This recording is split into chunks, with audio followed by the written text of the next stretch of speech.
জিগা শুনে রেখে দিলে আমার ওমরে ফারুক হুজুর কেমন নামাজ আদায় করেছেন সংক্ষেপ করে বলে যাব। আমার নবী পাক সাল্লাল্লাহু আলাইহি ওয়াসাল্লামের সাহাবা খলিফায়ে রাশিদিনের দ্বিতীয় নম্বর খলিফা আমার ওমরে ফারুক রাদিয়াল্লাহু তাআলা আনহু, যাকে আল্লাহ পাক জান্নাতের সার্টিফিকেট দান করেছিলেন। জিগা শুনে রেখে দিন, আমার আল্লাহ পাক রব্বুল আলামিন 10 জন সাহাবা হুজুরকে দুনিয়ায় হায়াতে থাকা অবস্থায় জান্নাতের খুশখবরি দান করেছিলেন, যাদেরকে একত্রে বলা হয় আশারে মুবাশশারা। আশারে মুবাশশারা অর্থাৎ সুসংবাদ প্রাপ্ত, জান্নাতের খুশখবরি প্রাপ্ত 10 জন সাহাবী। তাদের মধ্যে আমার ওমরে ফারুক হুজুর আছেন। একদিন আমার নবী পাকের দরবারে হাজির, ইয়া রাসূলুল্লাহ ইয়া হাবিবাল্লাহ হুজুর বেয়াদবি মাফ করবেন, আমার একটু কথা আছে। কি কথা হুজুর? আল্লাহ তো আমাকে জান্নাতি বলেছে, আমি ওমর তো জান্নাতি। আমার নবী পাক জানাতে লেগেছেন ওমর তুমি জান্নাতি। একবার জোরে হয় না সুবহানাল্লাহ।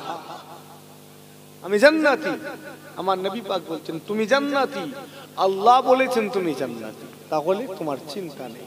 তখন ওমরে ফারুক হুজুর বলছেন ইয়া রাসূলুল্লাহ বেয়াদবি মাফ করবেন, তাহলে তো আমার নামাজের দরকার নেই। আর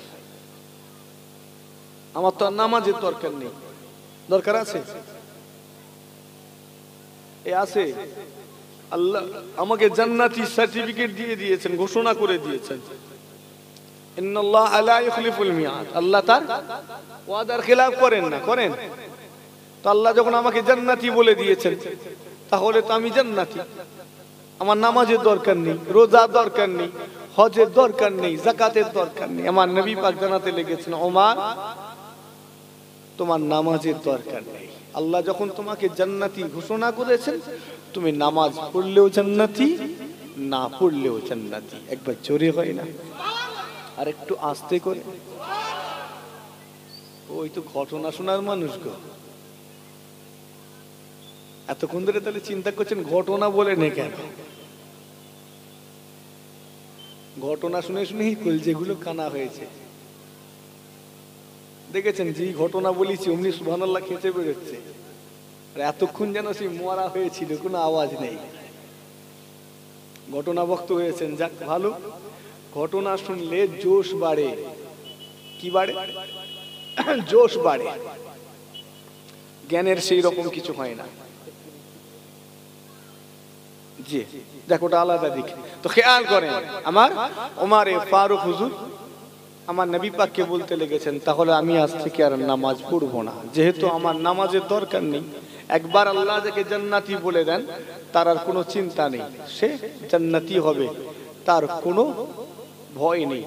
তো আমার নবী পাক জানিয়ে দিলেন ওমর তোমাকে নামাজ পড়তে হবে না, কেননা তোমাকে আল্লাহ যখন জান্নাতি বলেছেন তুমি নামাজ পড়লেও জান্নাতি, না পড়লেও জান্নাতি। একবার জোরে হয় না?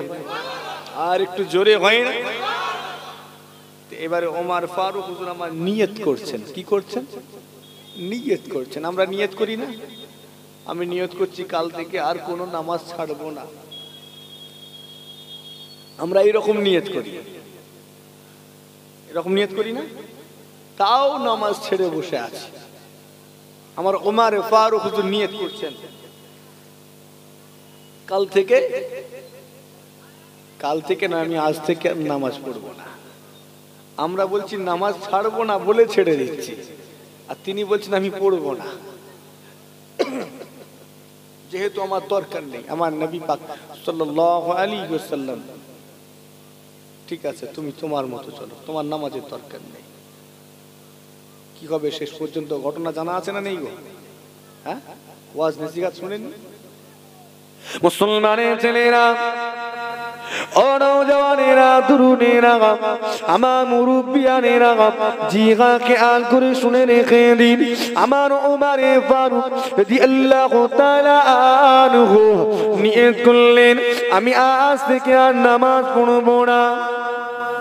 ও বিয়ানেরা, ও হুজুর আমার কি করলেন, নিয়ত করলেন আমার নবী পাক সাল্লাল্লাহু আলাইহি ওয়াসাল্লাম ওমর ফারুক হুজুরকে তার মতো ছেড়ে দিলেন, জিরা শুনে রেখে দিন।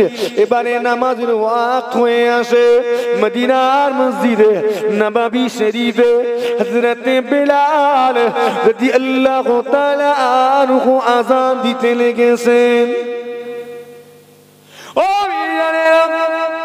মসজিদুন নববী শরীফের মুয়াজ্জিন হাবশী বিলাল আযান দিতে লেগেছেন। আল্লাহু আকবার, আল্লাহু আকবার। সেই আযানের আওয়াজে, সেই আযানের ধ্বনিতে মক্কা মদিনার আকাশ বাতাস মুখরিত হতে লেগেছে। ও হযরত বিলালের আযান এমন এক আযান, এমন ধ্বনি, যে আযানটা আল্লাহ পাক রব্বুল আলামিনের আরশে আজিমে পৌঁছিয়ে যেত। হযরত বিলাল হুজুর যখন আযান দিতেন সেটা রব্বুল আলামিনের আরশে আজিমে পৌঁছিয়ে যেত। এই বিষয়টা ঘটনাও আছে, জানা আছে আপনার। সাহাবা একরাম হুজুরগণ একদিন চেঞ্জ করতে চাইলেন, একটা মুয়াজ্জিন অন্য কোকিল কোনটি এক সাহাবী এসে আযান দেবে, তো দিয়েছেন। কিন্তু আমার রব্বুল আলামিন তার হাবিবকে বলছেন, আজকে আযান হলো না কেন? হয়েছে না হয়নি আল্লাহ পাক জানেন না জানেন? জানেন, জানেন। তো আজকে আযান হলো না কেন? ইয়া রাসূল, আমার নবী পাক জবাব দিলেন, আজকে তো আযান হয়েছে, বেলালের আযানটা হয়নি। বিলালের আযান আরশে আজিমে পৌঁছে যেত। জোরে হয় না সুবহানাল্লাহ। মুসলমান শুনে রেখে দিন, মাহশারে ময়দানে,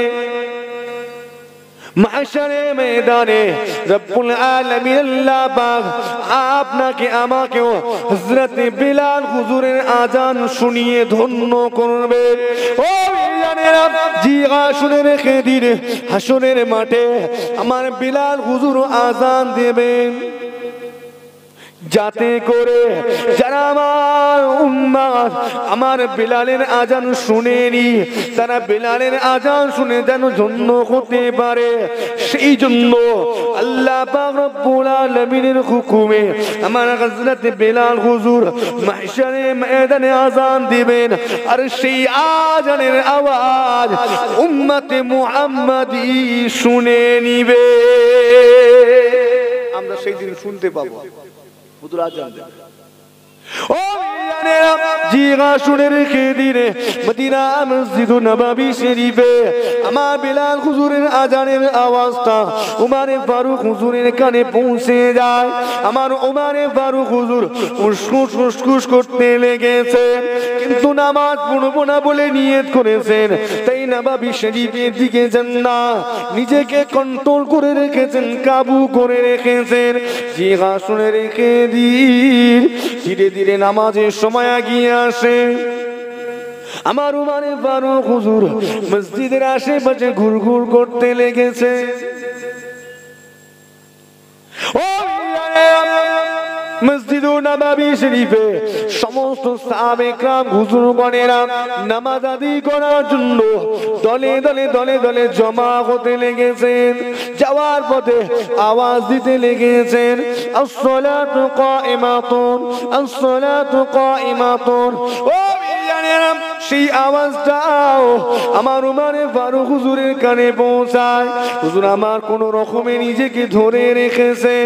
জিগা নববী শরীফে সাহাবে کرام হুজুরগণ যখন হাজির হয়ে গেলেন, আমার নবী পাক জিজ্ঞাসা করলেন, ও আমার সাহাবে کرام গণেরা, আজকে দিনে মদিনা মসজিদুন নববী শরীফে তোমরা সকলে কি এসে পৌঁছে গিয়েছো?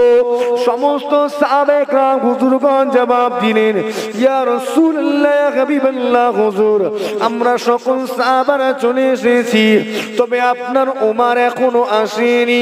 আমার নবী পাক জানিয়ে দিলেন, ওমর নামাজ পড়বে না জানিয়ে দিয়েছে, তোমরা এখন দরওয়াজা খানা বন্ধ করে দাও। ও জানেরা, মসজিদুন নববী শরীফের ভিতর থেকে দরওয়াজা বন্ধ করে দিয়ে খিল লাগিয়ে দেওয়া হলো।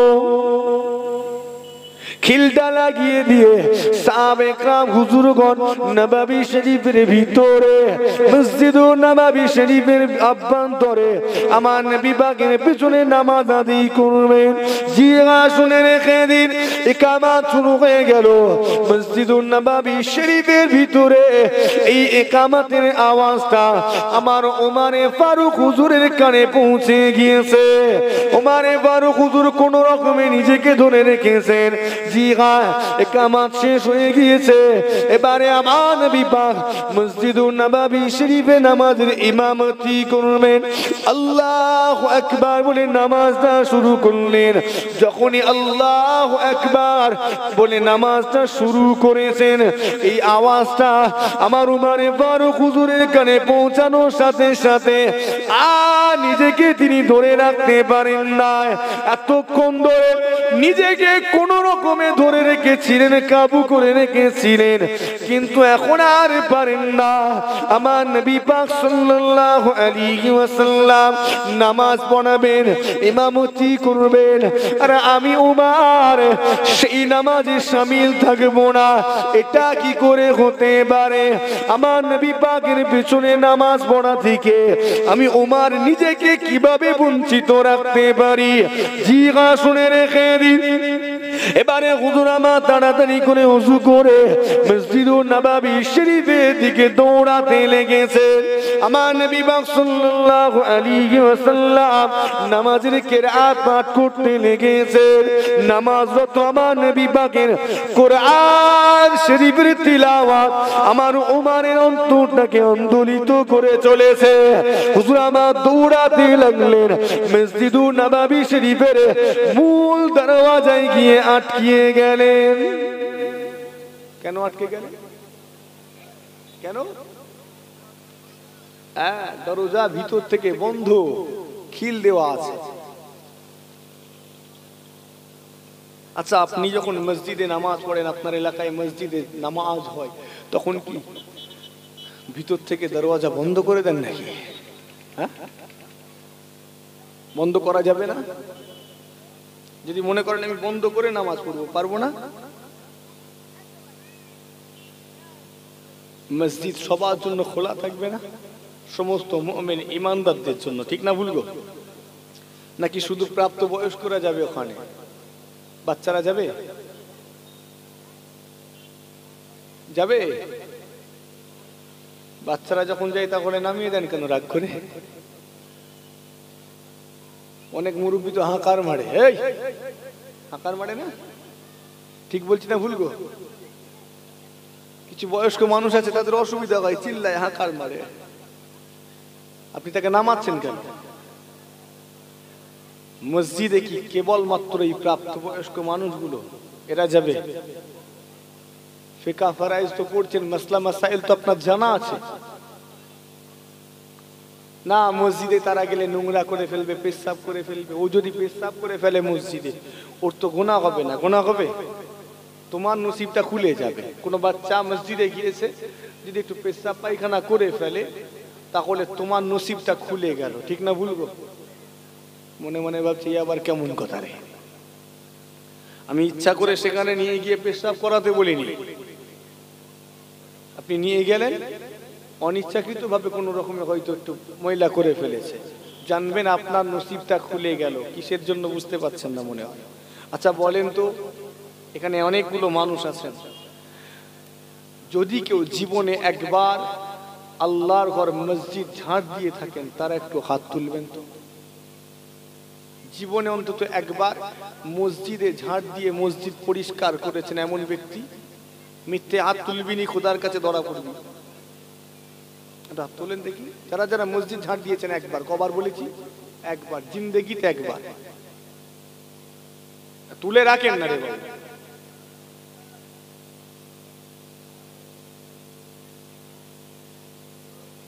কুড়ি 21টা হাত নামান। এতগুলো মানুষের মধ্যে থেকে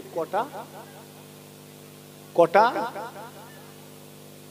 হতে পারে? আমার গোনাটাও ভুল হতে পারে, কেউ যদি ছোট করে হাত তোলে আমার দোষ নয় ভাই, বলে দিচ্ছে আগে থেকে।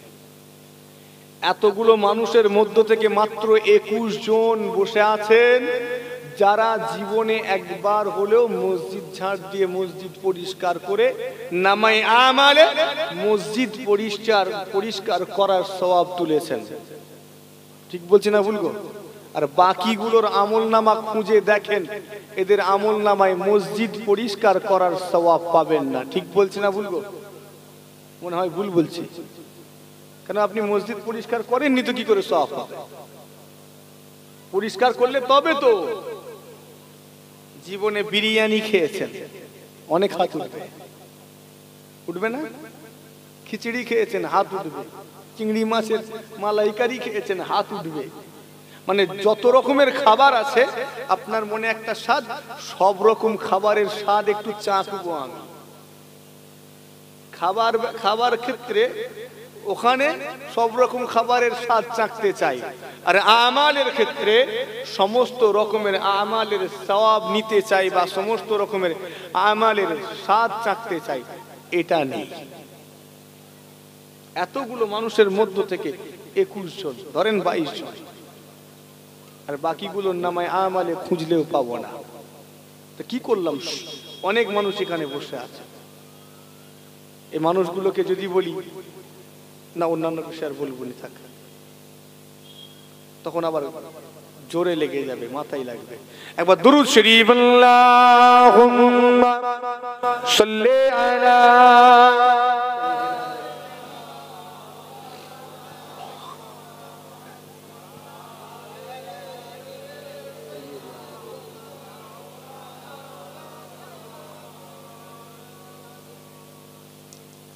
وبأمان أزلي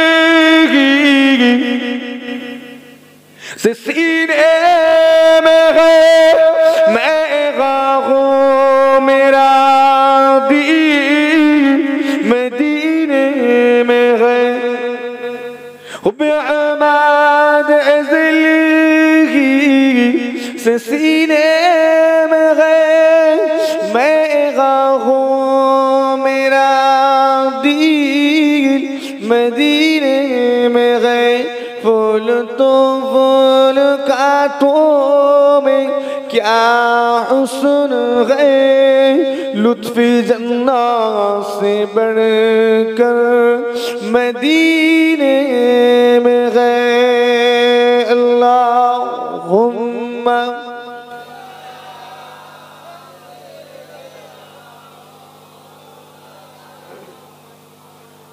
وعلى آل سيدنا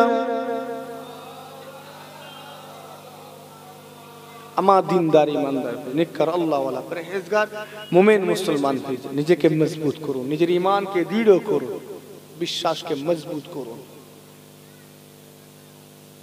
হযরত উমর ফারুক রাদিয়াল্লাহু তাআলা দরওয়াজার গোড়ায় গিয়ে আটকে গিয়েছেন। কেন? ভিতর থেকে দরওয়াজা বন্ধ।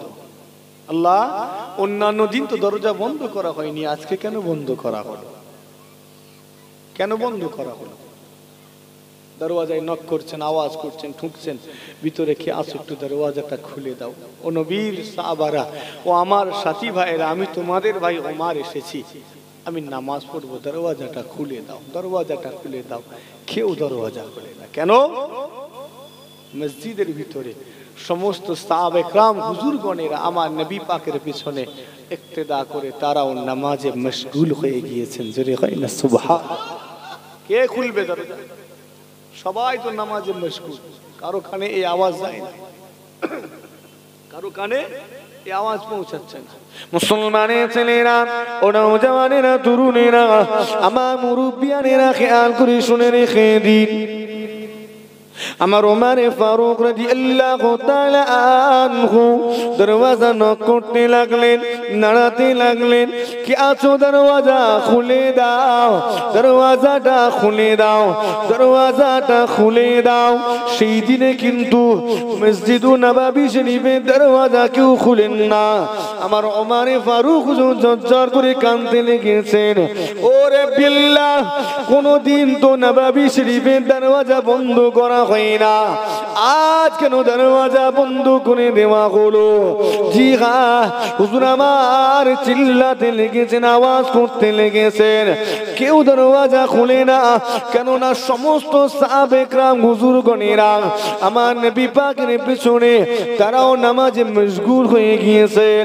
জি হ্যাঁ, শুনে রেখে দিন, কিতাবের মধ্যে পরিষ্কার লেখা হলো হুজুর আমার সেই দিনেতে দরওয়াজা নাড়াতে নাড়াতে বলতে লেগেছেন, দরওয়াজা খুলে দাও, দরওয়াজা খুলে দাও, দরওয়াজা খুলে দাও। এইভাবে দরওয়াজা খুলে দাও, খুলে দাও বলতে বলতে হুজুর আমার দরওয়াজা খানা নাড়াতে লেগেছেন। ও নওজওয়ানেরা, নামাজের কেমন টান দেখুন, নামাজের কেমন মুআব্বা দেখুন। সেই দিনে হুজুর আমার দরওয়াজা নাড়াতে নাড়াতে নিজের অজান্তে ঈমানি শক্তিতে শক্তিমান হয়ে দরওয়াজা খানা ভেঙে ফেলেছিলেন। সঙ্গে সঙ্গে ভিতরে প্রবেশ করে হুজুর আমার নামাজটা আদায় করে নিলেন। আমার নবী পাক ইক্তেদা করে নামাজটা কমপ্লিট করে নিয়েছেন। নামাজ যখন সমাপ্ত হয়ে গেল, আমার নবী পাক আস্তে আস্তে করে দরওয়াজার গোড়ায় এসে দাঁড়ালেন। কে এই কাজটা করেছে? হযরত ওমর ফারুক হুজুর আস্তে আস্তে সামনে, ইয়া রাসূলুল্লাহ বিআদবি মাফ করবেন, আমি ভেঙে ফেলেছি। আমার নবী পাক বলছেন, ওমর তুমি ফেলেছো, তুমিই তোলো। একবার জোরে কই না সুবহানাল্লাহ। তুমি ফেলেছো, তুমিই তোলো। এবার আমার ওমর ফারুক দরওয়াজা তুলতে যাচ্ছে। দরওয়াজা উঠেছিল, কথা বলে না কেন? তুলতে পারছেন না। কি হলো? তোলো। আবারও চেষ্টা করলেন, এত ভারী দরজা হুজুর তুলতে পারছেন না। ওটা একার দ্বারা তোলা যাবে না। আমার আপনার তো এখন বাড়ির দরওয়াজার ফ্রেম দাঁড়িয়েছে 3 ইঞ্চি, ঠিক না ভুল গো? হ্যাঁ না 4 ইঞ্চি? মেন গেট হলে না হয় কেউ 5 ইঞ্চি 6 ইঞ্চি করে। কেরালার দিকে চলে যাবেন, ওখানে এক একটা দরজার ফ্রেম এইরকম মোটা, স্টাইল এক এক দিকে চলে। আরো পুরনো যুগে ফিরে যান, এবার ব্যাকে যান। হাজারদুয়ারি গেছিলেন নাকি আপনারা? জানি নাকি? কেউ যায়নি? গেলে জিজ্ঞাসা করবেন তো। হাজারখানা তো দরজা বলা আছে, যদিও গিয়ে মিলানো খুব মুশকিল। জানালা যেটা জানালা সেটাই দরজা, দেখবেন মোটা মোটা ফ্রেম। তো ব্যাকে 300 বছরে যদি এই হয়, তো আরো ব্যাকে গেলে কি হবে? আগেকারে তো মোটা ফ্রেম। তোলো, একা তোলা সম্ভব নয়। অথচ সেই দরজা একা ভেঙে ফেলেছেন। একবার জোরে হয় না, আর একটু আস্তে করে। নামাজের এমন টান, এমন মুহাব্বত, এমন ঈমানি জজবা, খেয়াল নেই, নিজের অজান্তেই ভেঙে ফেলেছে। এখন গা ঠান্ডা হয়ে গেছে, জোশ নেই, তুলতে পারছেন না। মুসলমান শুনে রেখে দিন, আমার আল্লাহ পাক তাকে জান্নাতি ঘোষণা করে দিয়েছেন। যে ব্যক্তিটা জান্নাতে যাবে, তার কাছে জান্নাতের চাবি থাকবে না। এটা কি হতে পারে? হতে পারে যে জান্নাতে যাবে তার কাছে জান্নাতের চাবি থাকবে না? কথা বলে না কেন? হবে এটা? সম্ভব নয়। আমার ওমরকে আল্লাহ পাক জান্নাতি ঘোষণা করেছেন।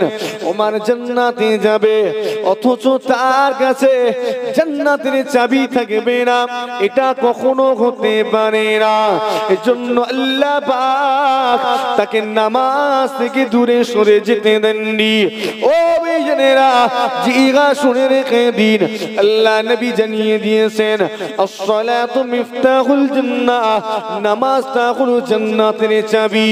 ওমর নামাজ ছেড়ে দিতে চাইলেও নামাজ কিন্তু আমার উমারকে ছেড়ে দেয়নি।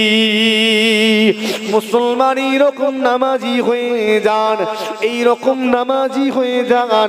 আপনি কখনো যদি নামাজ পড়তে অন্য মনস্ক হয়ে যান বা ভুলে যান, নামাজ যেন ঠিক আপনাকে মনে করে তার জায়গাতে দাঁড় করিয়ে নেয়, এই রকম নামাজি হয়ে যান। জিগা শুনে রেখে দিন কেমন নামাজ পড়বো। আমার আলী রাদিয়াল্লাহু তাআলা আনহু যেমন নামাজ আদি করেছিলেন, জিগা শুনে রেখে দিন আমার আলী রাদিয়াল্লাহু তাআলা আনহুর কদমে একটা তীর গিতে গিয়েছে। ঘটনা সবার জানা রয়েছে, একটু স্মরণ করিয়ে দিতে চাই। জিগা জিহাদের ময়দানে আমার আলী হুজুরের কদমে একটা তীর এসে গিতে গেল। আমার হুজুর সেই তীরটাকে বার করতে দেন না, কেননা বড় যন্ত্রণা করছে, বড় কষ্ট হচ্ছে। এমন অবস্থায় তীরখানা যদি বের করতে যায়, নাড়াচাড়া হবে, আরো বেশি কষ্ট হবে। হবে না? হবে না? পায়ে কাঁটা ফুটে যায় না অনেক সময়? তারপরে কাঁটা বার করতে গেলে অসুবিধা হয় না? ওহ, কেমন হয়? ধরেন পায়ের তলায় ফুটে গেছে, অন্য জন এসে কাঁটা বার করবে, তখনও টিপে ধরেনি, তার আগেই আমরা চিল্লাই, ঠিক না ভুলবো? হ্যাঁ, হাত লাগায়নি তখনও, হাত সবে বাড়িয়েছে, অমনি আমরা চিল্লাচ্ছি, বাবারে মরে গেলুম রে। তো আমার আলী হুজুরের কদমে তীর গিতে গিয়েছে। সাহাবে একরাম হুজুরগণ সব গিয়েছেন তীরটা বার করবেন, যখনই হাত লম্বা করেছেন হুজুর আমার ঝটকা মেরে সরিয়ে দেয়। কেন? এমনি যন্ত্রণা হচ্ছে, আবার তীর যখন বার করবে আবার আযাব কষ্ট, ঝটকা মেরে সরিয়ে দেয়। তো যখন এইভাবে সরিয়ে দিচ্ছেন, আমার নবী পাকের সাহাবে একরাম হুজুরগণরা চিন্তায় পড়ে যাচ্ছেন। কেন?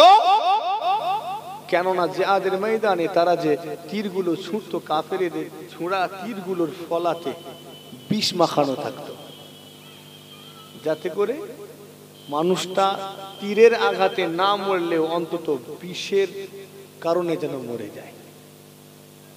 কথা বুঝছেন না? ও তীর গিয়ে লাগা মানে মরবে, এরকম একটা, যেমন করে হোক মারতে হবে, সংখ্যা কমাতে হবে। আর এই সংখ্যা কমানোর বিষয়টা এখনো চলছে, একটু বাড়লেই পেরেশান হয়ে যাচ্ছে, কমাতে হবে, একটু বাড়লেই বলছে কমাতে হবে, ঠিক না ভুলবো? হ্যাঁ, এদেরকে কমাতে হবে, আফসোসের বিষয়। আর আমরাও অভ্যস্ত হয়ে গেছি, এগুলো আমরা জানি, এ আমাদের পূর্বপুরুষেরা আগে থেকে সহ্য করে আসছে, আমরাও সহ্য করব, ঠিক না বলবো? সহ্য করবো তো? চলো সহ্য করি, দেয়ালে পিঠ ঠেকে যাবে। একটা কথায় আছে, ছোবল না মারতে পারলে অন্তত ফোঁস করে ওঠো। ফোঁস করে একবার উঠা তো দরকার আছে, তা না হলে ওই চাপতে চাপতে দেয়ালে একদম পিঠটা সাঁটিয়ে দেবে। যে কথা বলতে চাইছে খেয়াল করে, অন্যদিক চলে যাচ্ছে, আর আলোচনা এখন যাই করি খালি ওই দিকেই ঘুরে যাওয়ার মতো অবস্থা। যখনই কিছু বলতে যাচ্ছি এদিকে চলে আসছে, মনে করছি বলবো নি, এড়িয়ে যাব, মুশকিল এটাই। যাই হোক, যেটা বলতে চাই খেয়াল করেন। তো আলী হুজুরের পা থেকে তীরটা বের করতে হবে। সাহাবে একরাম হুজুরগণ চিন্তায় পড়ে গেছেন, যদি না বের করা হয় তাহলে পা নষ্ট হয়ে যেতে পারে, অতিরিক্ত রক্তক্ষরণের কারণে প্রাণের আশঙ্কাও রয়েছে, কি করা যায়?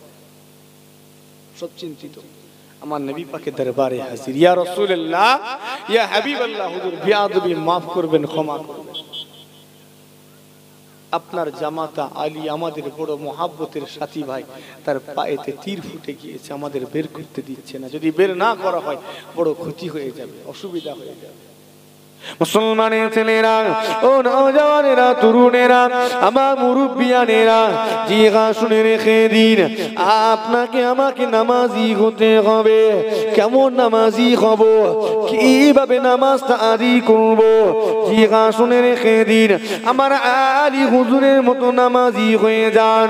হুজুরের কদমে তীর গিতে গিয়েছে, সাহাবা হুজুরগণ চিন্তিত, তীর বার করতে পারেন না, কি করবেন? আমার নবী পাকের দরবারে হাজির হয়ে গেলেন। ইয়া রাসূলুল্লাহ, ইয়া হাবিবাল্লাহ, হুজুর আপনার জামাতা আলী আমাদের সাথী ভাইয়ের কদমে তীর গিতে গিয়েছে, আমরা চেষ্টা করেও পারি না। আপনি যদি একটু হুকুম করে দেন, আলী আপনার হুকুমের অমান্য করবে না, আপনার হুকুম বা মাত্র আলী শান্ত হয়ে বসে থাকবে, যতই কষ্ট হোক না কেন। আমার নবী পাক সেই দিনে পরিষ্কার জানিয়ে দিলেন, আমার সাহাবে کرام গণেরা, আমার দিওয়ানারা শুনে রেখে দাও, আমার পাগলেরা শুনে রেখে দাও, আলীকে আমি ভালোভাবে চিনি, আলীকে আমি ছোট থেকে চিনি জানি। তোমরা এখন যতই চেষ্টা করো না কেন, আমার আলীর কদম থেকে তীরখানা বার করতে পারবে না। আমার সাহাবারা, আমার আলী তোমাদের কোনো সুযোগ দেবে না। সাহাবে کرام হুজুরগণ আরজ করলেন, ইয়া রাসূলুল্লাহ, তাহলে আমরা কি করব? আমাদের সাথী ভাই আলীর তো ক্ষতি হয়ে যাবে, আমরা কি সেটা চুপচাপ দেখতে থাকবো? আমার নবী পাক পরিষ্কার ঘোষণা করলেন, আমার সাহাবারা তোমরা একটু সবর করো, একটু ধৈর্য ধারণ করো, একটু অপেক্ষা করো, কেননা একটু পরেই আযান হবে, আমার আলী নামাজি নামাজে দাঁড়াবে। আলী যখন নামাজে দাঁড়াবে, তোমরা বড় সাবধানতা অবলম্বন করে আস্তে আস্তে করে গিয়ে নামাজরত আলীর কদম থেকে তীরখানা বার করে নিবে। ও জানেরা, ও নওজওয়ানেরা, তরুণেরা, আমরা নামাজ পড়ি, আরে আমাদের নামাজটা কেমন? নামাজ পড়তে পড়তে এদিক ওদিক ঘুরে ঘুরে তাকায়, নামাজ পড়তে পড়তে আমাদের বড় চুলকানি আসে, নামাজ পড়তে পড়তে আমরা মশা মারি, নামাজ পড়তে পড়তে আমরা কত হাসি খুশি ঠাট্টা করি আর কি করি, নামাজ পড়তে পড়তে অনেক সময় চিন্তা করি নামাজ সমাপ্ত করে আমাকে কি কাজ করতে হবে। ঠিক না বলবো? অধিকাংশ মানুষ নামাজ পাড়িতে দাঁড়িয়ে নামাজ রত অবস্থায় কিভাবে জানেন, কিভাবে গো, কি চিন্তা করে, কি চিন্তা করে? নামাজ রত অবস্থায় মানুষ চিন্তা করে এই নামাজটা সেরে আমি কি করব। ঠিক বলছি না ভুল গো? এই নামাজটা শেষ হয়ে গেলে আমি ঈশার নামাজ পড়ে নিয়েছি, জলসায় যাব। ঈশার নামাজ পড়তে পড়তে চিন্তা করছে নামাজটা পড়ি, ভাতটা তাড়াতাড়ি খেয়ে নেব। ঠিক বলছি না ভুল গো? নামাজে দাঁড়িয়ে দাঁড়িয়ে বান্দা চিন্তা করছে, নামাজের বাইরে নয়, নামাজের ভিতরে বলছি। এদিকে সূরা ফাতিহা শরীফ চলছে, আর এদিকে উনি ভিতরে প্রোগ্রাম সেট করছেন, নামাজের পরে কি করব। আফসোস, আমাদের নামাজ এইরকম। আমার আলী হুজুর আস্তে আস্তে নামাজের ওয়াক্তে গিয়ে নামাজ পড়িতে দাঁড়ালেন, আল্লাহু আকবার বলে নামাজ শুরু করলেন। ও জানেরা, যখনই নামাজ গানা শুরু করেছেন, পেছন দিক থেকে সাহাবে کرام হুজুর গণেরা ধীরে ধীরে সন্তর্পণে বড় সাবধানতা অবলম্বন করে আস্তে আস্তে করে এসে আমার নামাজরত আলীর কদম থেকে তীরখানা বার করে নিলেন। আলীর কিছু মালুমি হয়নি। মুসলমান, আজকে দিনে আমাদের নামাজ আর আলী হুজুরের নামাজের কথা চিন্তা করুন। জি হ্যাঁ, কেমন নামাজ আদায় করবেন? আনতা আবুদাল্লাহ কাআন্নাকা তারাহু ফাইন লাম তাকুন তারাহু ফাইন্নাহু ইয়ারাকা। বান্দা, তুমি এমন ভাবে আল্লাহর ইবাদত করো যেন তুমি আল্লাহকে দেখছো, আল্লাহ তোমাকে দেখছেন। ফাইন লাম তাকুন তারাহু, তুমি আল্লাহকে দেখতে পাও না, কেননা তুমি কানা, তোমার চোখ নাই, কিন্তু ফাইন্নাহু ইয়ারাকা, তোমার আল্লাহ তোমাকে দেখতে লেগেছে। এই রকম নামাজ যদি বান্দা আদি করতে পারো, তোমার টোটাল জীবনে জিন্দেগিতে 1000 রাকাত নামাজের দরকার নাই, 100 রাকাত নামাজের দরকার নাই, 10 রাকাত নামাজেরও দরকার নাই। বান্দা, এইরকম নামাজ যদি তোমার নসিব হয়ে যায়, তোমার টোটাল জীবনে জিন্দেগিতে 1 রাকাত নামাজ তোমার নাজাতের জন্য যথেষ্ট হয়ে যাবে। কত রাকাত? 1 রাকাত। 1 রাকাতও লাগবে না, একটা সিজদা দরকার, সিজদার মতো সিজদা। ওই রকম সিজদা নয়, এদিকে সিজদায় যায় ওদিকে আলছাটাও চিন্তা ভাবনা করছে, ওই রকম নয়। সিজদার মতো সিজদা একটা দাও, তোমার ওই একখানা সিজদা তোমাকে আল্লাহর জান্নাতে পৌঁছে দিবে। জোরে হয় না সুবহানাল্লাহ। এখন আমরা অনেকে ভাবি ঠিক আছে তাহলে কালকে যাব, ভালো করে বাঁধন দিয়ে একটা সিজদা দিয়ে আসবো, বুঝছেন না? অনেকে ভাবছি একটা সিজদা দরকার, তাহলে সব ছেড়ে দি, একবার যাব, মনোযোগ সহকারে একবার নামাজ আদায় করব, একবার নামাজের মতো নামাজ পড়ব। তাহলে এই মানুষগুলো কি খেলার মতো করে নামাজ পড়েছে নাকি এতদিন? এই মানুষগুলো 60 বছর ধরে তাহলে কি করছে? খেলার মতো করে পড়ছে মনে হয় নামাজটা। নামাজ পড়ার মতো করেই পড়ার চেষ্টা করছে তো, তাও আজ পর্যন্ত ওই রকম সিজদা নসিব হয়নি। আর তুমি যুবক মনে করেছো আমি একবার যাব, ভালো করে তৈরি হয়ে গিয়ে কপাল ঠুকে দেবো, হয়ে যাবে। অত সহজে নয়। যখন এনারা যুবক ছিলেন তখন থেকে এনারা চেষ্টা করছেন, হয়নি, হয়নি। এটা সাধনার ব্যাপার, একদিনে হয় না, ঠিক না ভুলগো? আপনি নতুন মানুষ, নামাজ পড়িতে দাঁড়িয়েছেন, নামাজের মধ্যে আপনার ভুল থাকবে না? থাকবে নি? নামাজটা নিখুঁত হবে কি? হবে না, ভুল আছে, ভুলে ভরা নামাজ আমাদের। 1 বছর পরে কিছুটা ভুল কাটবে, ঠিক না ভুল? 2 বছর গেল, আরো ভুল কিছু সংশোধন হলো। এইভাবে যত দিন যাবে নামাজের মধ্যে আমাদের যে ভুলগুলো আছে ওটা আমরা সংশোধন করতে থাকবো। সংশোধন করতে করতে একটা সময় আসবে ওই ব্যক্তিটা একেবারে নির্ভুল সিজদা দেবে, আর ওই সিজদা আল্লাহর দরবারে কবুল হয়ে যাবে। জোরে হয়। ওই সিজদা যখন কবুল হবে, তারপর থেকে বান্দা যদি হারাম না খায়, কি না খায়? হারাম না খায়, ওই রকম সিজদা প্রত্যেকটা নামাজে তার নসিব হবে। যদি হারাম খেয়ে ফেলে তাহলে আর নসিব হবে না, ফের বন্ধ হয়ে যাবে। এই হারাম জিনিসটা এমন। হারাম বলতে কি কি বলেন তো? সুদের মাল, ঘুষের মাল, পণের মাল। কথা বুঝছেন? এবারে গা জ্বলবে।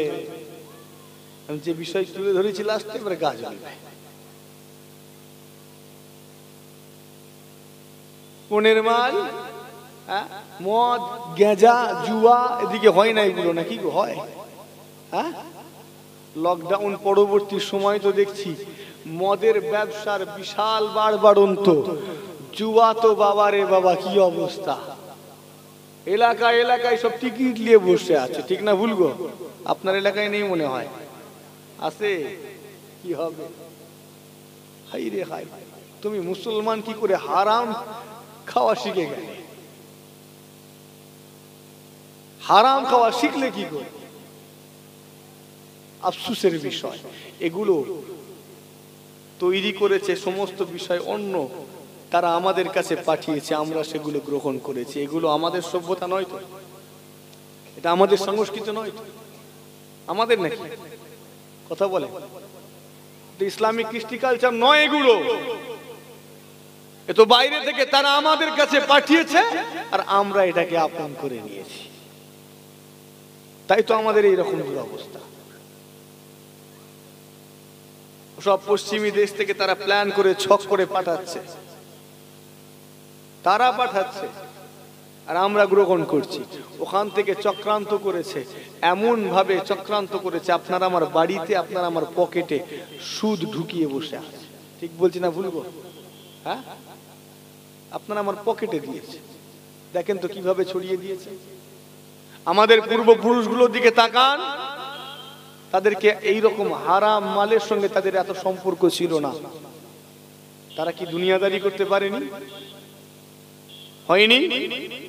কত সুন্দর দুনিয়াদারি করে কবরে চলে গেলেন।